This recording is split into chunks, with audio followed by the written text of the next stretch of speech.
is important. And I think it's the hardest thing to design, it's the hardest thing to define, and it's the toughest thing to actually put into reality. Having that vision for your team. So think about that for a minute. You've got them all doing their work. Let me back up. First, you understand what the heck they're doing. I mean, I walked around for 6 months, and I was like, what are they doing?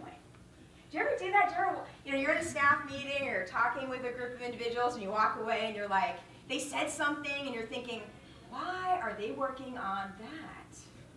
That's not where I want their focus, and that's not what I'm paying them to do.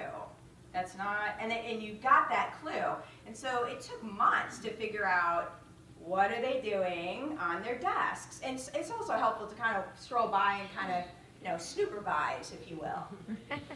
Do a little supervising. See what's going on there, figure it out. Okay, now you figured out what they're doing. You figured out if they're confident.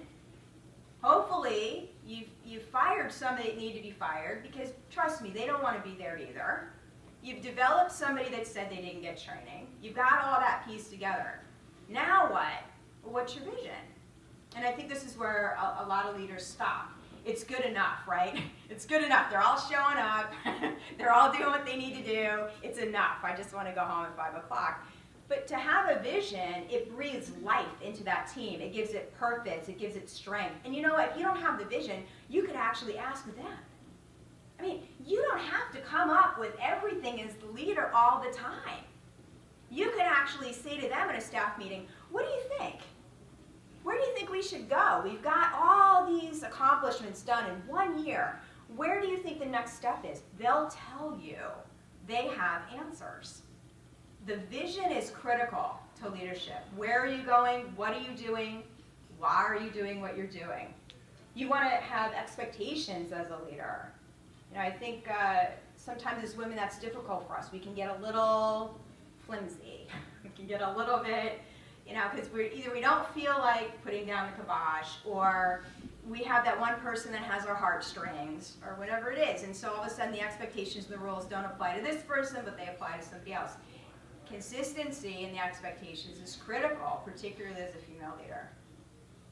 They will eat you alive if you ever let them see you sweat, and if you're not unbearably consistent as a female leader. It's just how it goes. I mean, it's just how it goes. I don't care what profession you're in, and particularly in the United States. I mean, the bottom line is men rule the world, and that's okay. That's fine.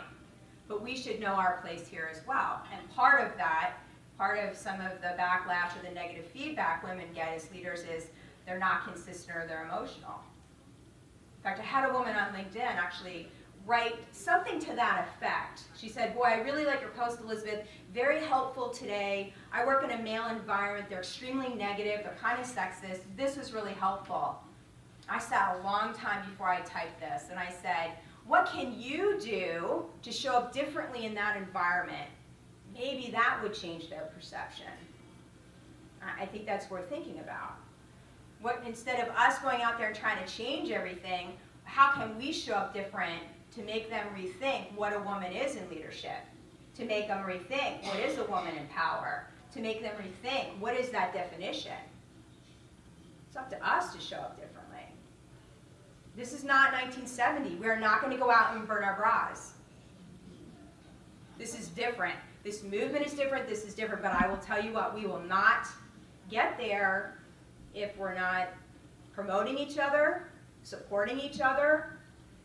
No more mean girls. If we're not working together and moving this and having a vision, stepping into organizations, having that vision, moving it forward, if we're not doing it, well, all we're going to do is have a big battle cry. And guess what? The guys are all standing over here laughing at us. If you think they're not, I'll for a fact they are. I've seen men in this presentation in the back, they're like snickering, and I'm like, yeah, I know.